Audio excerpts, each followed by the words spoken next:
Hello and welcome to Sky World 2. Los Angeles County Sheriff's deputies have been taken off field duty as their department investigates force they used when a couple was being detained at a Southern California grocery store last month, the county sheriff's department said.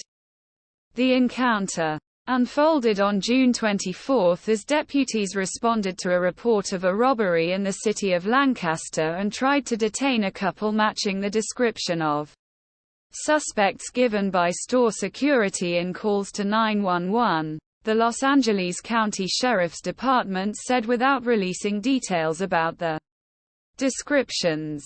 As deputies attempted to detain the individuals described by store security personnel, the encounter escalated into a use of force incident that was captured by a community member with a cell phone camera, the sheriff's department said in a news release.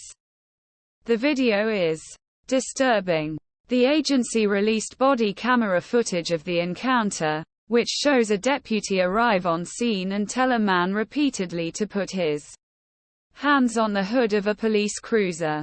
When the man refuses, the officer repeatedly tells him to sit down.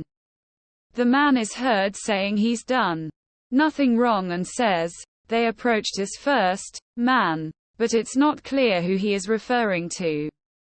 The deputy radios dispatch that he has made contact and that the man is uncooperative, and then tells the man, "Sit down, dude.